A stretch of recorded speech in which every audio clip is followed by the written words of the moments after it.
Welcome to Kaumudy Global. The Kerala High Court on Thursday granted bail to a Catholic priest and a nun convicted and sentenced to life imprisonment for the murder of 21-year-old Sister Abhaya, whose body was found in the well of a convent in Kottayam in 1992. A bench of Justice K. Vinod Chandran and C. Jayachandran suspended the execution of the sentences of Father Thomas Kottoor and Sister Sephy and granted them bail subject to each of them furnishing a bond of Rs 5 lakh. The bench said on a prima facie look at the evidence as pointed out by the defence and not effectively countered by the prosecution, we cannot but release the two accused as an interim measure, suspending the sentence till the disposal of the appeal. The observation came in view of a lack of explanation from the prosecution on various aspects of the case, like how the murder weapon was initially said to be an axe and later was termed as a hand axe in the remand report. The High Court further said it was not going to rely on the evidence given by a medical expert relied upon by the prosecution regarding cause of death, as he had authored a report saying that cause of death was drowning and later said that the injuries on the head of the victim were capable of causing death. The bench was of the view that his opinions were one-sided and not necessarily truthful.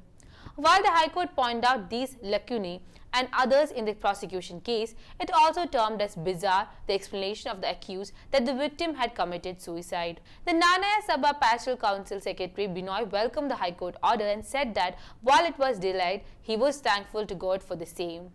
The Secretary of the Council, speaking to reporters to Kottayam after the order came, said the two convicts were innocent. The Secretary said what Abhaya Case Action Council convener Jomon Puthenpurackal said regarding the case was not true.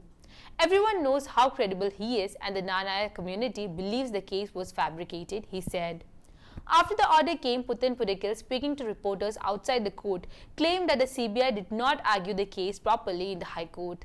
He alleged that a lawyer was appointed who was not acquainted with the case and who did not know Malayalam was brought from Telangana to argue the case on behalf of CBI and was unable to answer queries of the High Court.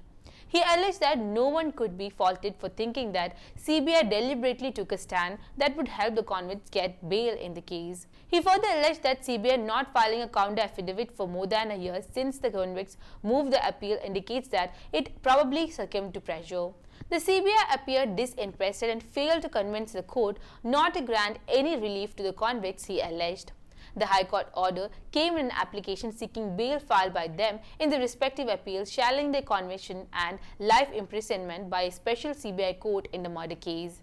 The other conditions imposed on the convicts by the High Court were that for the first 6 months after release, the two convicts shall report before the SHO concerned on every Saturday at 11 am and thereafter on every second Saturday, and they shall not leave the state without the permission of the court.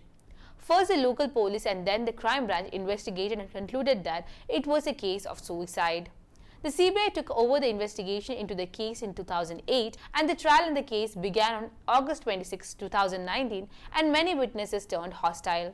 According to the prosecution, Abhaya was attacked with the handle of an axe because she was witness to some alleged immoral activity involving the three accused. Then Abhaya's body was found in the well of the St. Pius Convent in Kottayam in Kerala on March 27, 1992. Abhaya was a second-year student of BCM College Kottayam and was staying at the convent, and according to the prosecution, she witnessed an illicit relationship allegedly between the two convicts and Father Jomon Puthenpurackal, following which they hacked her with an axe and threw her body into the well. Puthenpurackal was discharged from the case due to lack of evidence later. I'm Neha signing out. If you like the video, please subscribe to our channel, hit the bell icon to get the latest updates.